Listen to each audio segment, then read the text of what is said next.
We're going to get started with our first panel session. Welcome back, everybody, and those joining us online as well. So this panel is entitled Getting Infrastructure Financed, Permitted and Built, and Technology Developed and Deployed. So as we talked about in the last session, a lot of the success for Canada on the road to net zero hinges on private sector investment to finance and build an unprecedented amount of major infrastructure projects. Investment is also needed to rapidly develop and deploy innovations that reduce emissions. And yet, Canada's policy and regulatory frameworks aren't necessarily providing the clarity, certainty, predictability that many are looking for. In fact, there was a piece in the Globe on that very topic today. Success also hinges on robust partnerships with Indigenous communities on infrastructure projects. I spent a lot of time in my discussions with business, with investors, and with Indigenous leaders on precisely these topics. It's very much top of mind right now. So how can Canada do better? What are some of the key challenges? How do we overcome them? And what are some of the promising solutions? We want to be solution focused here over the course of the day.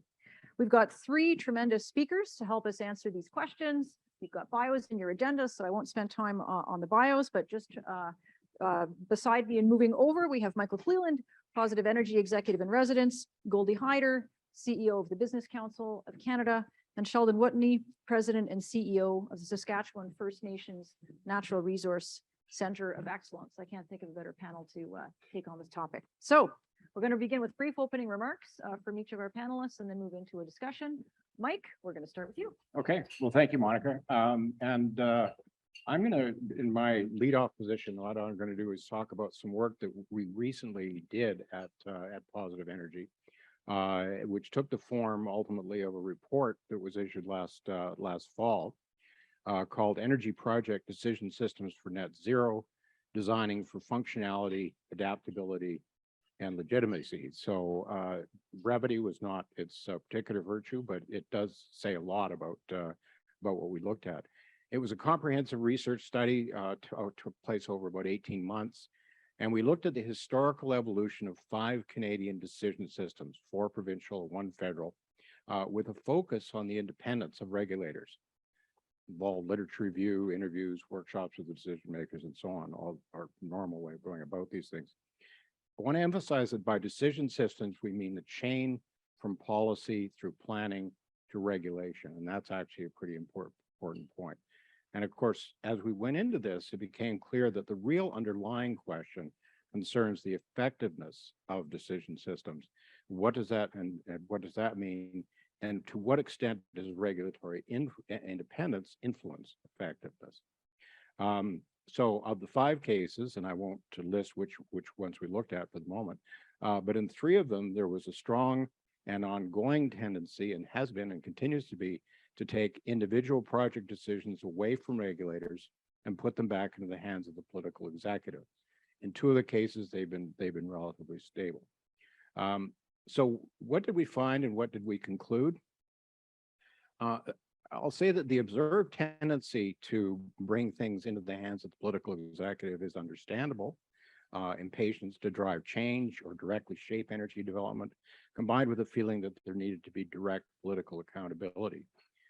But understandable does not obviously equate to constructive.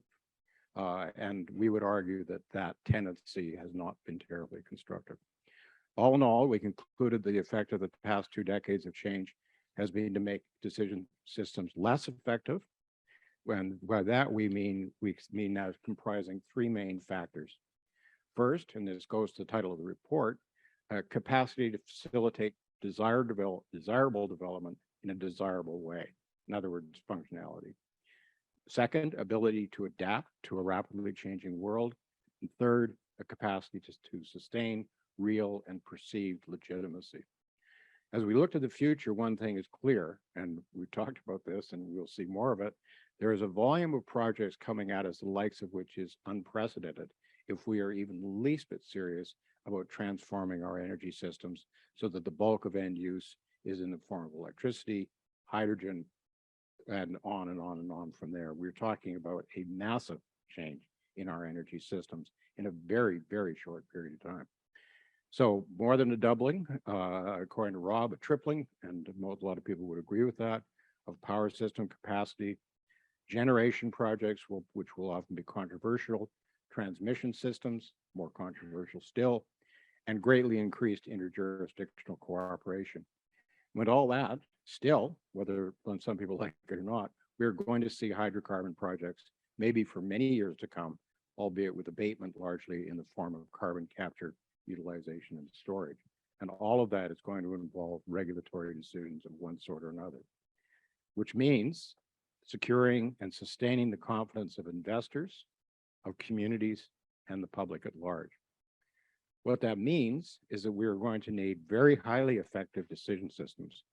But it seems likely, and this goes to our conclusions based on the research, seems likely that more politically based systems will fail on all three attributes of effectiveness. They will be no faster or more nimble than ones based on independent regulation, and they will often be slower. They will tend to be less evidence-driven, and they will be, for sure, much more uncertain. Now, it's taken as given that regulators are generally unable to adapt on their own, but given well-framed policy direction, regulators can adapt, and they can do so in a more orderly fashion than is typical of political processes. And finally, with respect to the third attribute of effectiveness, above all, we would argue that more independent systems will be better able to sustain legitimacy in the eyes of communities, citizens, and crucially, investors. So wrapping it up, our advice to policymakers: systems that involve independent regulators can leave ample room for the political executive to shape change and ensure democratic legitimacy. But this can be done through much more robust policy and planning processes, addressing many of the issues around consultation and engagement ahead of formal regulatory proceedings, and giving clear policy direction to regulators upstream of individual project decisions. That in turn can leave regulators to exercise due process, to be objective, transparent, fair, and all of that based on decades of experience in jurisprudence in Canada, where actually that is one of our areas of expertise, one that we've tended to let drift in the last few years. And secondly, to make decisions based on evidence and with the timeliness and certainty which will be vital to reaching the goal of net zero. All of this will be difficult for many policymakers, but the alternative seems more likely to compromise not only the goal of net zero, but our economic and social objectives as well. So I'll leave it at that. Thank you. Thank you very much, Mike. This was a really major study, and we spent, I think, about 18 months on that study from start to finish. And, from, on the one hand, it's sort of the, unsexy stuff of energy, the regulatory piece. And I think folks sometimes, their eyes glaze over on this, but what certainly what we're seeing now is an increasing recognition of, if we don't get this bit right, we're not going to get the investment and the projects that we're going to need to be building. So Goldie, really delighted you can join us today to bring that business perspective and what's on your mind when it comes to these issues, and where are some of the opportunities for solutions? First of all, Monica, let me just say thank you to you for what you do here and your team, the leadership that you're providing at a time in which it's much necessary. If you know our history, which I'm sure everybody in here does, for the vast majority of our history, we built infrastructure in this country, and we allowed foreign investment to come into this country, for the most part, without much political interference whatsoever. In fact, it was arm's length, and it was a very depoliticized process. Under today's environment, I'm not sure we could build the railway or the highway or much of anything that we built over the last 150 or so years. So ask yourself what changed. What changed is the politicization of both of those things.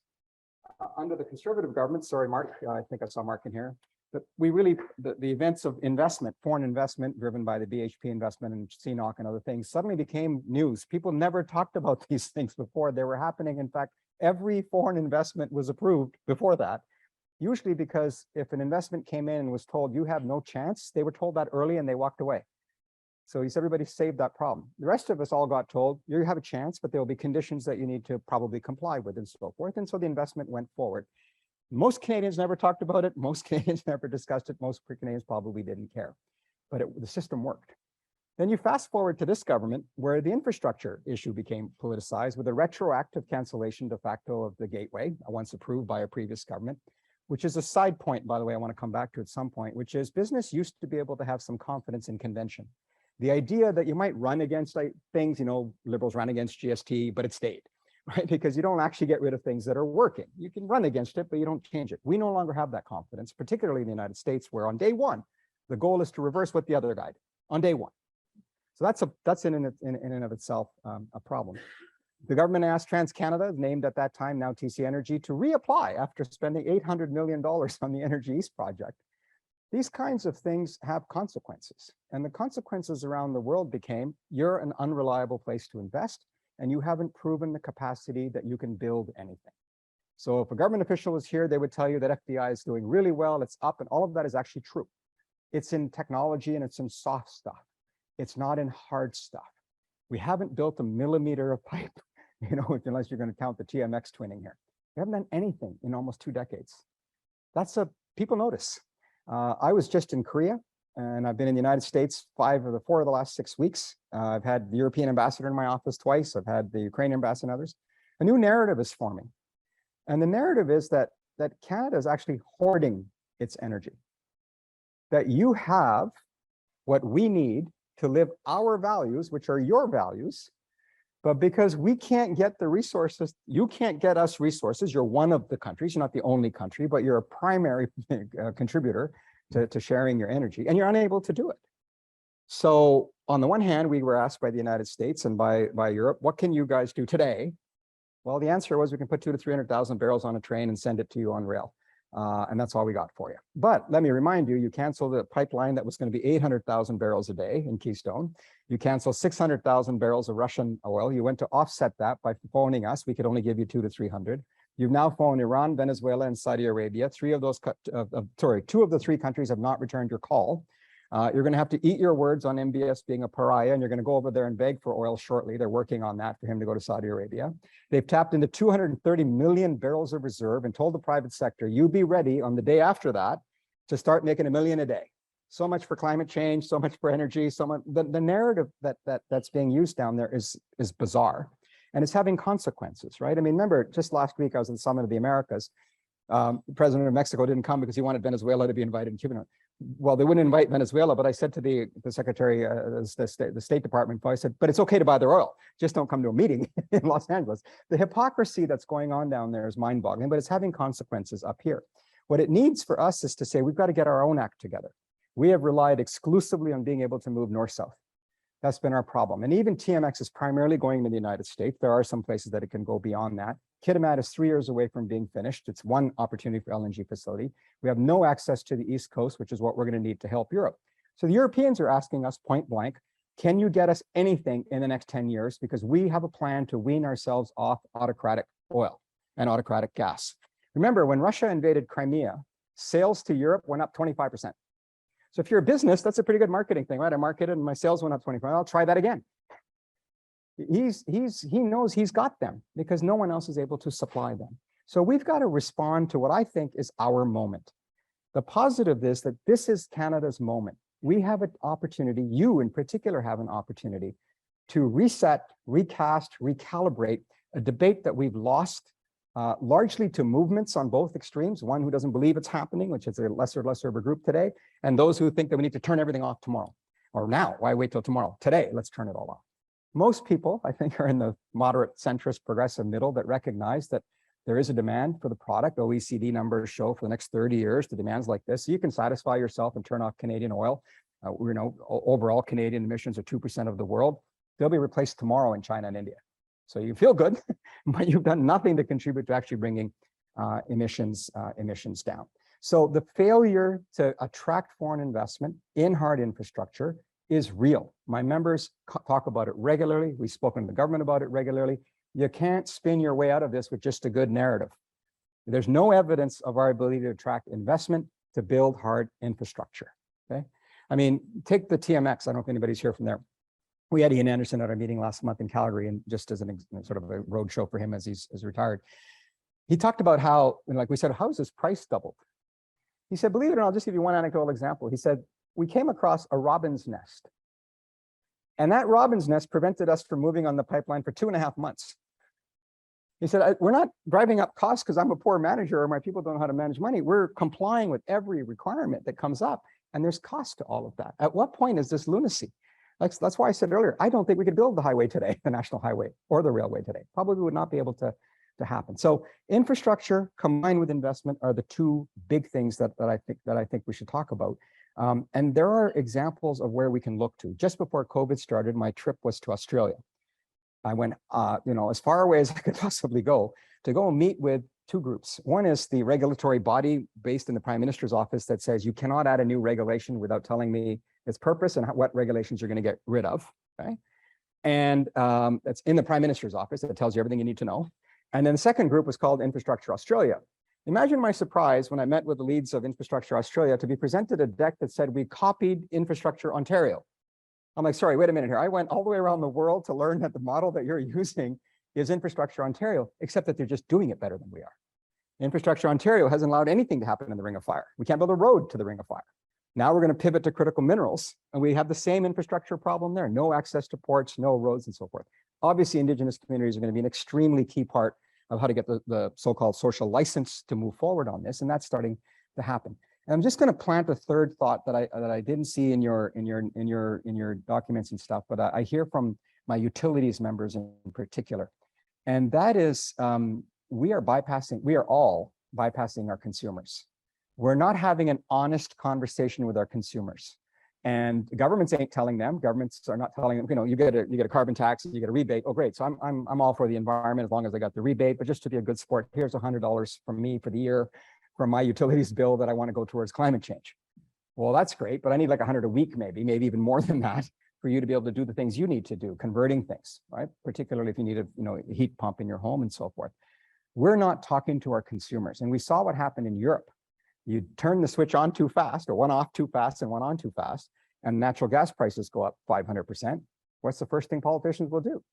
Right? They will blink because they need to get reelected. So they'll either subsidize that increase by giving you a rebate on your bill, which is you and me paying for ourselves through more deficit and debt, or they're going to find what they ended up doing, which is saying, okay, we better turn back nuclear, right? We better turn back some of these things. So this is our moment to reintroduce the hard facts.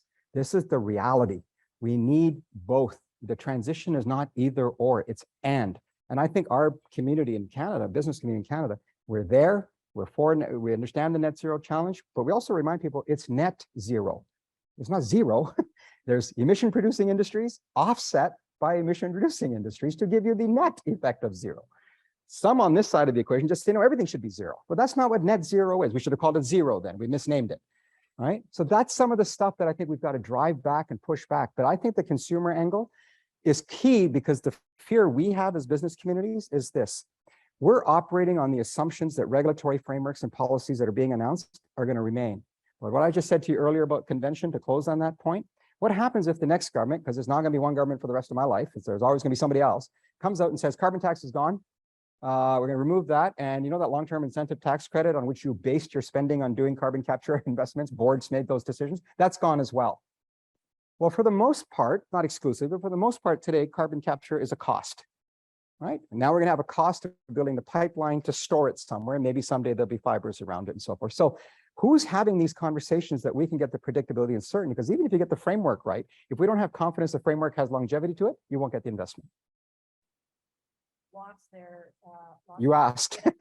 That's what I hear. There's a bunch of onions. Yeah, We're there gonna are. try to peel all of them when we get into the Q&A. That question of cost is so crucial. We were talking about that earlier today. I mean, my own sense is that there will be a great awakening amongst the public, particularly as we move into electrification. We were talking about utilities, the costs of all of this, and let's hope that it's an opportunity to really think more carefully about about our path forward, rather than a reckoning that actually leads to, as you pointed to, Goldie, things moving backwards rather than, you know, proceeding apace. And certainly on the investment front as well, really appreciated that international perspective. I think that's something we don't often hearing more about when you're traveling internationally. What are you hearing from our counterparts? That's really, really valuable to add to the conversation. So thank you. We're definitely going to come back to that.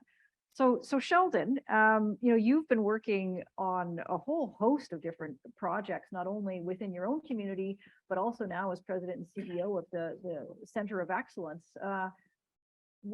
So what do you want to contribute to this conversation around infrastructure development, regulatory processes, partnerships with Indigenous communities? Sort of where are we at? Are you optimistic, pessimistic? What needs to change? What sort of new solutions do we need to start bringing forward? Thanks for that. And I want to thank Mike and Goldie for their comments as well. My name is Sheldon Watney. I'm from Red Pheasant First Nation in West Central Saskatchewan. And I've had the opportunity to work with our First Nation, 74 First Nations, wholly own our Center of Excellence. And our mandate is to assist and support our First Nations individually and or collectively in Saskatchewan. So I'm exposed to a lot of different conversations, different priorities. And in Saskatchewan, we come from a really treaty-based perspective.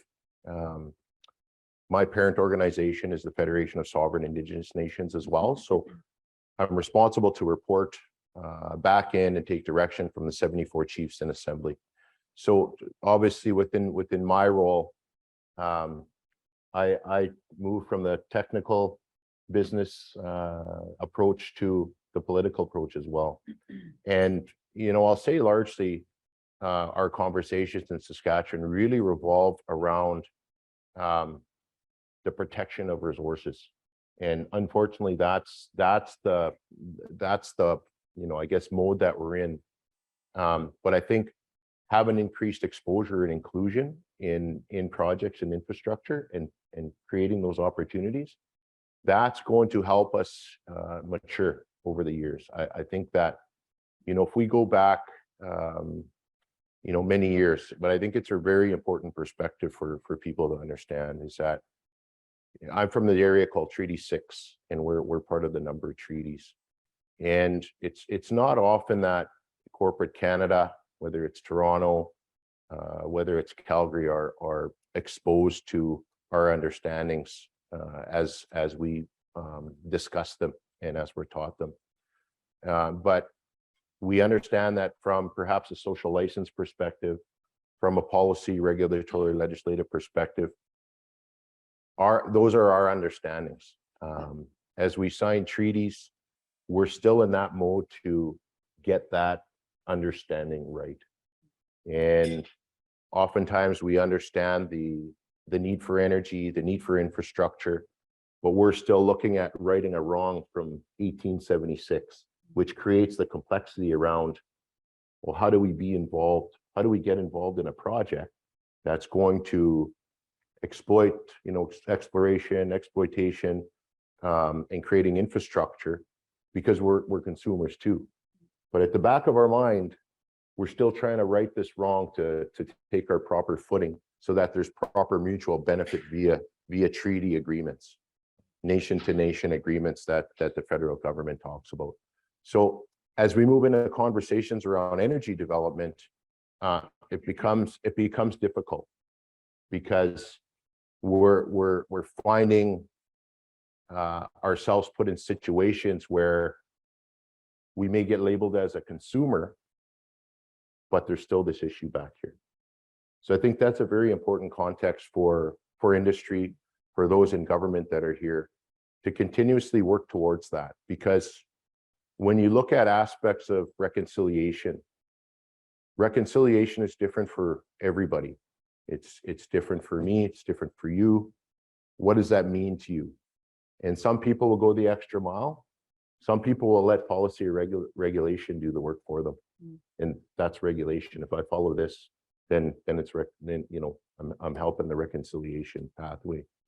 So I think as we move into you know, moving towards this net zero piece, it's important that each of you individually and maybe collectively as a team within a corporation, that you do find meaningful ways to communicate, to engage, to consult and make sure that you're not leaving off the aspect of accommodation, because we look at offsets too. We know, if there's a development and it's going to disrupt our treaty inherent or Aboriginal rights, there needs to be an offset, because that's where we're working to get back to that too, net zero. Where were we before the project occurred, or where were we in 1876? I have the fortunate opportunity to be on the land all the time. As I mentioned, I'm a former chief of my First Nation in Saskatchewan at Red Pheasant. I'm well versed and I'm very involved in my culture and tradition still, which I'm very, very lucky and fortunate to do that. But 3 days ago, I was out. We have an initiative in Saskatchewan that started called the Treaty Land Sharing Network. And although Saskatchewan is covered with treaties, and we were put on reserves, and over time, you may have heard what's called a permit system. And with the permit system, us as First Nations had to get approval from the Indian agent in order to sell cows, to have cows, to farm, to do all these things. So essentially, at the whim of an Indian agent, we were marginalized by the economy, from the economy. So those relationships were only 70 years ago. So they still resonate within. I'm talking about it today. So it's almost 100 years and it's still resonating, and we're feeling the effects. So integral to that comment is that you as industry, you as the government of the day, if you will, those that are here, it's incumbent upon you to reach out and take that step, because our people don't know where to go at the reserve. The technological infrastructure isn't there many times. Many of our communities are still on diesel. Many are still in boil water advisory. They're not capital and Canadian Infrastructure Bank. That's still a foreign group to deal with. It is for most of us, don't worry. Yeah. But I just want to give you a well-rounded perspective, at least from the prairies, because we still enjoy. The infrastructure and development, I would say, even though we have vast opportunity to develop resources, we're not as dense as say Ontario, maybe into Alberta. So we still enjoy a lot of opportunity to be out on the land. And I was out with that Treaty Land Sharing Network a few days ago on Sunday with a group of elders, and went out to view a buffalo jump and TP rings. And so we're seeing some of that relationship on the ground to get better. And I think from my perspective, my encouragement is always to just make sure that as industry, you go the extra mile further than what policy, regulation, or legislative says. And in Saskatchewan, we get to enjoy having a center of excellence that's wholly owned by our 74 First Nations. We're there to play that role of an interface between industry, government, and our nations. And you got HAP, you got great folks across the country, and we try and make sure we're sharing a message that's not political rhetoric, but at the same time, it's important to touch on it so that we understand where we've been and where we are, to understand where we're going. And I know there's great advocates, like GP. We do lots of speaking, many different forums across the country, and we're not adverse to development. First Nations, we're not. We know we're consumers of energy, and we want to have great opportunities for it. We want to have clean water, but what we see is that the discourse that you mentioned, the meaningful conversations, we need to be a part of that. We need an invite oftentimes, because we can't just pick up the phone and know who's in a group to be able to come forward. And so, as I mentioned, my earlier comment, as we become more involved, more included, and our viewpoints are respected and taken into consideration as those collective plans are developed, we'll all be better for it. Because, you know, I'll take for instance that we really work hard at education. And I was having a conversation a bit about this earlier. As industry and infrastructure moves forward, and the need for energy moves forward, and the appetite for energy moves forward, we're not heavy energy consumers right now as First Nations, you know, by and large. But we don't want to get into a situation with our next generation is that we chase and become part of that appetite for energy at the expense of our traditions and Indigenous knowledge. Right now, it's very valuable in a conversation. At least that's the nuance. But you know, we get worried 20 years from now. There's no language, culture diminishes, it decreases. That's a real concerning issue. So that's always put at the forefront of our conversation. So I'll leave my comments there. I could talk all day, but I wanted to give you a few tidbits because there's different perspectives. And I think, you know, points I want to drive home is that via treaty agreements, from our understanding, what we're shared from our elders, there's a written context and there's an oral context to it. And our oral context, I know it's been shared to me, is that we didn't cede or surrender our resources when we signed treaty. It was a sharing of land. So again, as we see energy move forward, as we see uranium development, oil and gas development, the appetite for energy, that issue still rests with us, ethically, morally, and politically. And so how do we move forward from that to effectively, meaningfully participate in the development of future energy, whether it's oil and gas, uranium, or what have you? So I'll leave it there. I'll share more through the day. And I mean, I'm always open for folks to reach out to, and you know, we're here to support conversations, or, you know, help convene conversations as well. So I'll leave my comments there. That's terrific, Sheldon, and knowing how very busy you are, we really appreciate your making the time to travel and spend time with us today and share your perspectives.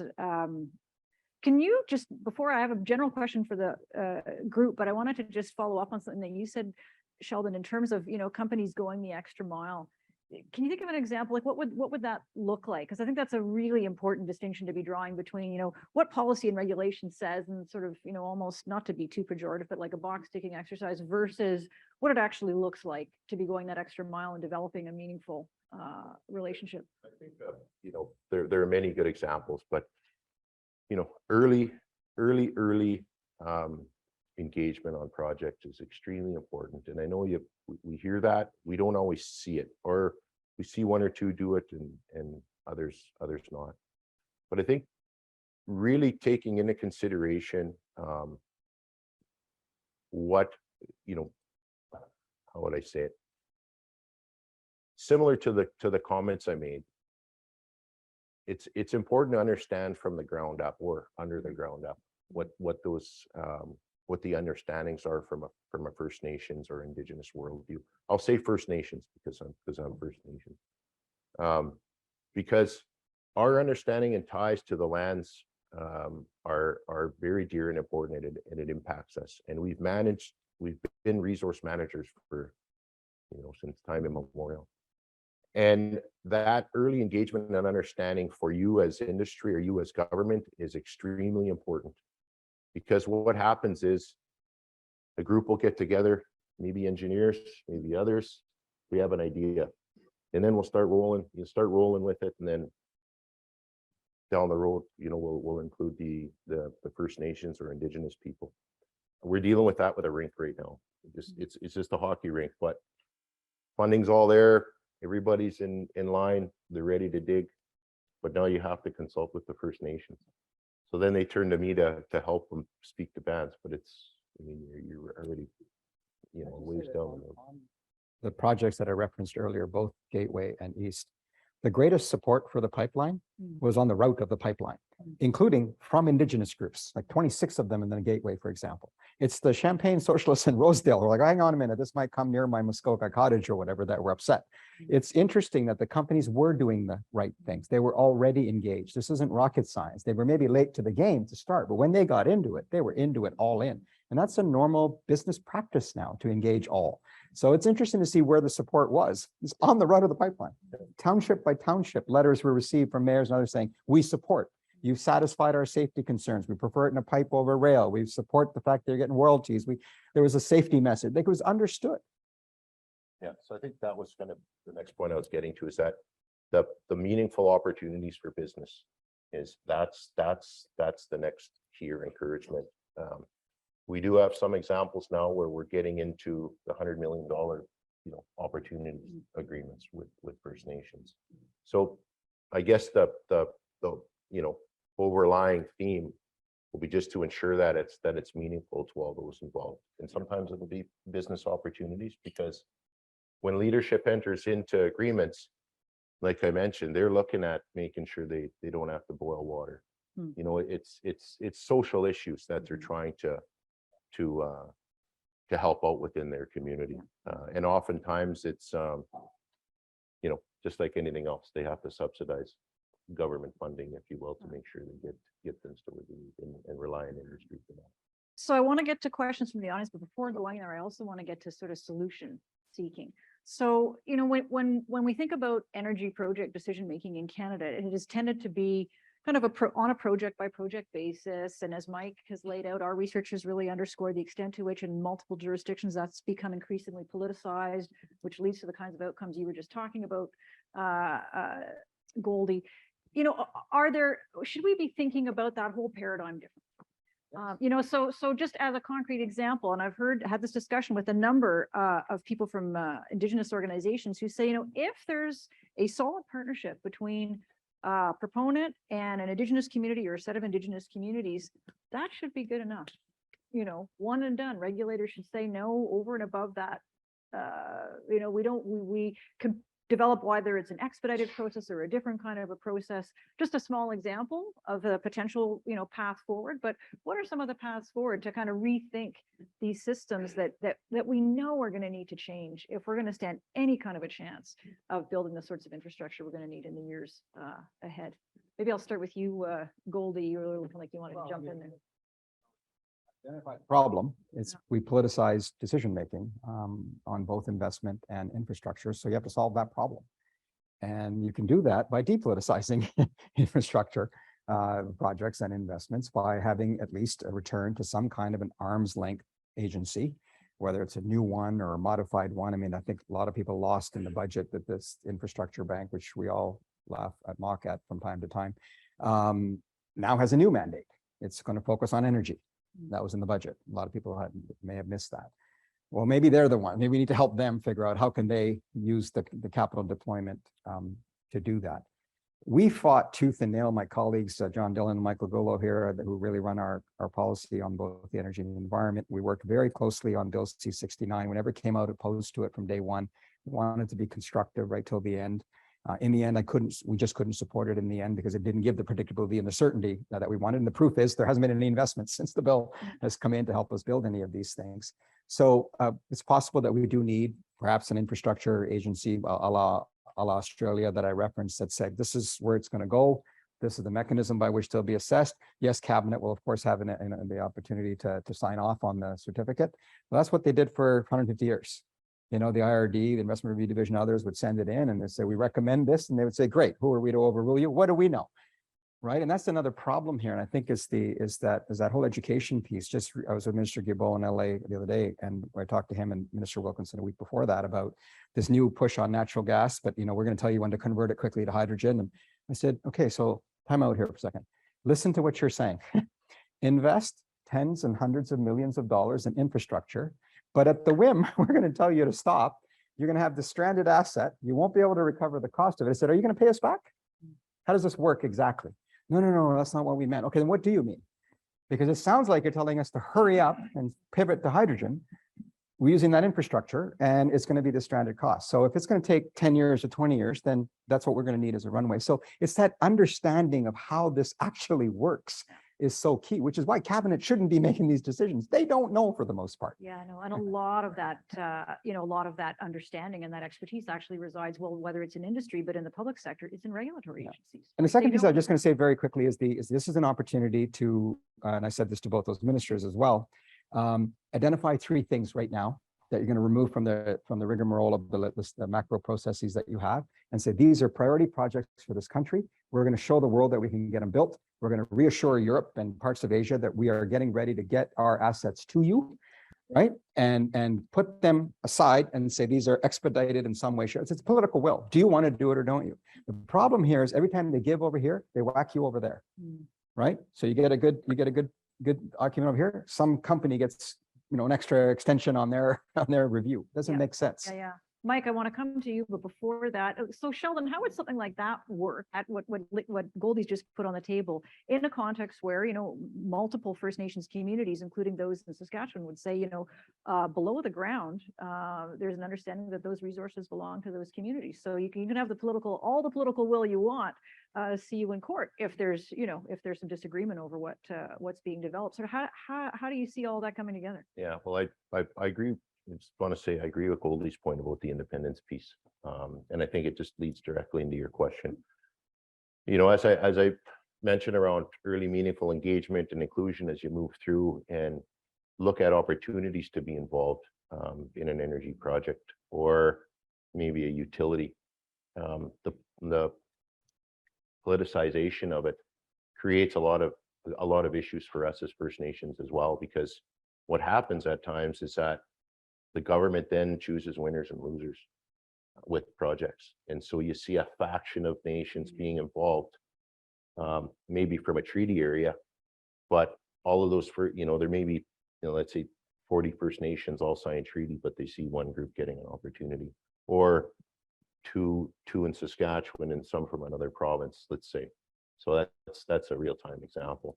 So it creates a bit of animosity amongst nations as well, and it comes from just a political decision or political,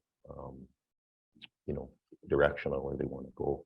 So when we look at aspects around that, it's trying to create that opportunity we work a bit different in Saskatchewan for collective opportunity for equity. I think that's a real important piece for us in Saskatchewan.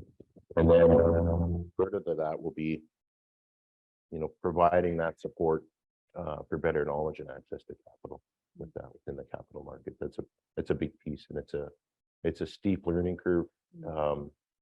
The turnover in leadership does get a bit.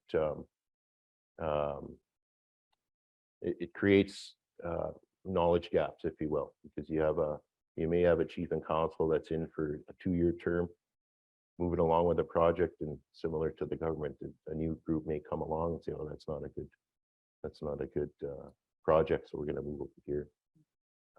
So I think the development of opportunity for equity, access to capital, and supporting the development of business arms that can carry that sustainability is increasingly important as well. Mike, you've thought about this stuff since long before we even met. What do you think? Well, Monica, let me start by I thought not for the question period and answered a different question, or at least start by answering. But I want to go back to Goldie's point and Sheldon's actually as well. Goldie talked about you got to get out and get to consumers, figure out talk to consumers, understand them, understand what their needs are. And we're going to come to that in the next session. So think of this as a prepaid advertisement. But Sheldon, your point, the other side of it is getting out there early and talking to real people on the ground. So in a way, I guess that does go to your question, Monica. But in a sense, both of those precede all of the formal processes, and we're going to have to get more and more used to that. And business, frankly, I think is leading the way on and government's getting there, but it's harder. I've worked in government long enough to know that what's really hard for government but they're going to have to go down this road if we're talking about net zero, is taking the idea of policy seriously.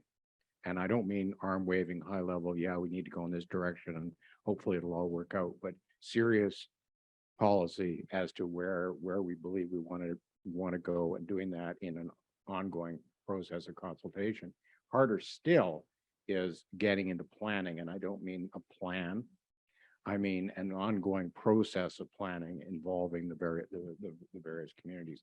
We don't do that in Canada on almost anything. We don't know how to do that because it's hard. It's really complicated in a largely market kind of oriented economy and society. But if we're serious about net zero by 2050, we're going to have to figure out a way to go down that road. So more upfront, a lot more upfront before you get to formal processes, and then formal processes that deal with the big picture, and then let the regulators do the job. I think there's a quick follow-up to your point, because as part of your risk assessment process, I think the more you engage and the more First Nations understand the project, I would put my neck out to say the better chance it will be to succeed, Right. you know, because the understanding's there. But if it's, we come in, you know, 2 years into a project, then the flag's already raised. Yeah. You know. Well, and I would argue, and the other side of it is, the more I think consumers understand what it is we're talking about, Yeah. it may take a while, but the more likely we are to make progress. If we keep telling consumers this is easy, it's because of some bad people somewhere else, and we'll get it fixed. No, consumers, you have to be part of the solution, and we should be talking to them. And it's, if you will, two sides of the same. And just same on the coin. Indigenous piece, businesses are doing this. Mm. It's like diversity. It's just good business. You do it. It's the right thing to do. It happens to be good business at the same time. It's happening in every sector. It's not just oil and gas. I've got telco companies that are teaching Indigenous communities how to run their own companies and really doing that. We've got it happening in the healthcare sector. It's happening in every way. So I just think that they don't, it's a classic case of not telling the good news stories enough about what's taking place. Right? So we've got some time for questions, either from the room here or online. I think Marissa is monitoring the online questions for us, but why don't we just start with one here in the room? I'm used to having to jump up quickly. I don't know if that's going to be the case here, but Sheldon, I want to address this question to Sheldon. We've conceded that governments can't think past one election cycle. And I think one of the things the First Nations brings to the table is they think multi-generational. They talk, you know, what have we learned from the past 100 years and what do we want to do for the next 100 years? So I think you have a mandate to help guide us in terms of what's below the ground. Now, so far, this has sounded like an oil and gas show, but what's below the ground in our energy future, where we see, you know, all these components we need for electronics and for batteries. And many of those components are either come from countries that we're going to go into a trade war with, or for countries that are doing this under very unsustainable, you know, methods. But for Canada, what do you see? And again, you've talked about your Council of Indigenous or First Nations working together.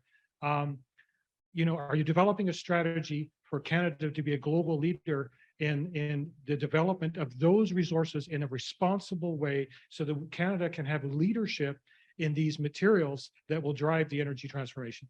Good question. Yeah, we're just for a direct answer. We are actually undertaking 2 studies currently, and one is they're Saskatchewan based. Obviously, we're focused on our jurisdiction in Saskatchewan, but you know, the idea is that'll resonate out to broader Canada. But looking at our current involvement in the energy sector, you know, as it sits, but then we're also just in the midst of developing a strategy around equity participation in the critical mineral sector moving forward. So I think look for that in November. We're looking to release that, and we're working with the Ministry of Trade and Export in Saskatchewan. And so there are relationships being developed.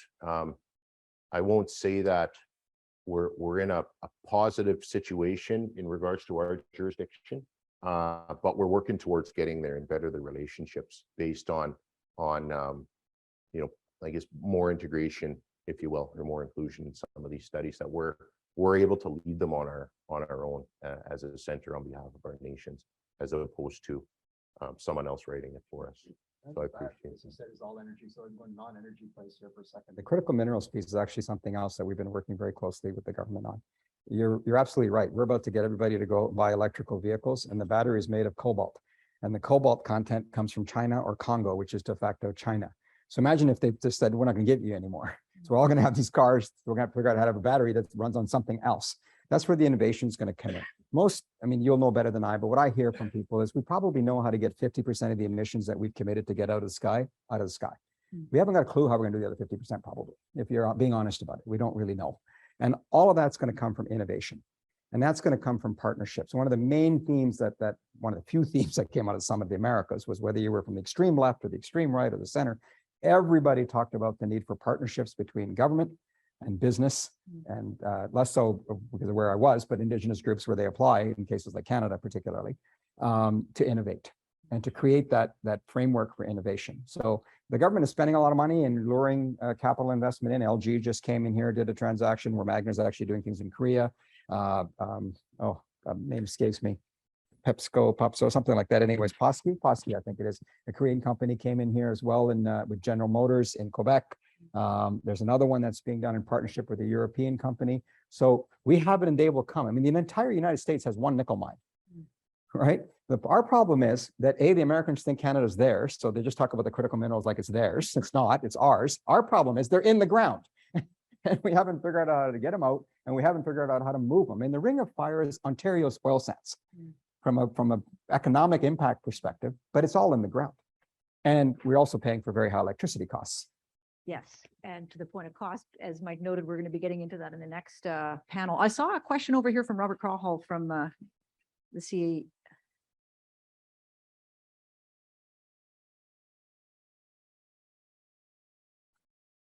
Thank you. Yes. Thanks, Monica. Rob Crawhall of Canadian Academy of Engineering, and just resonate a lot with the comments that were up there. But I do try to bring what I'll call an engineering perspective to some of these discussions. And just so people understand, we have almost 900 fellows in the Academy, and a significant number of them are the CEOs and CTOs of our large natural resource and energy companies. And so we have a very interesting discussion about the timeframes, the scope, pace, global perspective on actually meeting these targets. And a couple of the major concerns we have haven't actually been addressed yet, and not surprisingly. But the first one is, to Goldie's point, if the money turned up, could we execute the projects on budget and on time? Because a bit like building frigates, if you don't exercise the project management for 20 years, you lose the knack. And so I became an engineer at the time that we were building 3 CANDU systems in Ontario. We were building James Bay. There were a lot of people with big billion-dollar project management skills that don't exist now. And so you got to rebuild them, and you can only rebuild them through practice. You can't just graduate them. So that was thing one. And to Mike's point, when we're looking at Ring of Fire, the mining sector, one of the weirdest things is the length of the permitting phase before you ever stick a shovel in the ground. And one of the things that came up was the fact that the private sector over the last 20 years has become far more efficient at its part of the permitting phase. The timeframes have come down, using social media, using modeling, using environmental scans, and yet the time frame for the permitting has stayed about the same. And admittedly, we're talking more on the industry side, but it appears to be because the time frame of the government decision making hasn't budged. So you've gone from being 50-50 to 90-10, and there would seem to be a great opportunity without shortcutting the meaningful content of consultation. To Sheldon's point, there's an awful lot of false starts. Like every time a project changes ownership, the whole thing goes back to zero and stuff. So if there was an initiative on the government side to try and invest in modern processes for permitting, for consultation and for reaching agreement, things that are 8 years and 15 years out don't seem quite so silly. But if you're going to use up 7, 8 years of that time trying to get the permit to start the project, you're going to miss your deadline.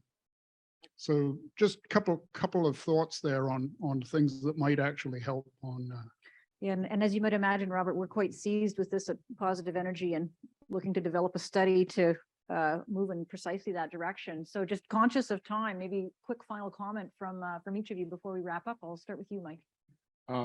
Briefly to that point, it's about institutions, stupid. It's about, we've let our institutions erode, or we haven't allowed them to evolve in the way they need to going into the future. We talk about technologies, we talk about widgets, we talk about all sorts of miraculous things that are going to happen to prevent us changing the climate. But if we're going to do that, it's about getting the institutions right. So agree with the point. COVID showed us that governments can Act with urgency and can move when there's a crisis. You should be able to do the same when there's an opportunity, because we actually have both to do. There is an energy crisis around the world. There's a food shortage coming, by the way, and inflation there. And there is definitely an opportunity that Canada can respond to that. So this is our moment where I'm ending where I started. Great, thanks, Goldie. Sheldon, last word to you. Yeah, I think my final comments will be to encourage all of you to ensure that First Nations have adequate capacity to be involved in a project from the life cycle, from beginning to end. Because what happens oftentimes is we get our priorities at the band level at a band office are much different than a resource project. So how do we switch gears from dealing with social issues to a project and being involved? So, invest in capacity on First Nations, I think, is a real high level encouragement that I can give you as industry. We know there's a nation to nation relationship with government, but we don't want to rely on that just as much as you don't want to, because it's not enough. But we need capacity to understand and be involved in projects at the nation level. And then again, organizations like ours that are responsible to support our nations to better understand, collaborate and support us as well. I mean, we have a Center of Excellence in Saskatchewan. We're very lucky to have it. Do we have all the capacity we need to support 74 First Nations? No, we don't. So the need is there. So affiliations and collaborative approaches, maybe with the Business Council of Canada, it's nice to meet Goldie. Maybe there's opportunities. These types of events open doors to those opportunities. So I want to encourage that. And again, we're not adverse to development. We just have a thought process and a worldview around it as it relates to the development. And we just want to ensure that we're inclusive and those worldviews are respected. Great. What a terrific note to end on. So I'd like to invite everybody to join me in thanking our panel. Wonderful discussion.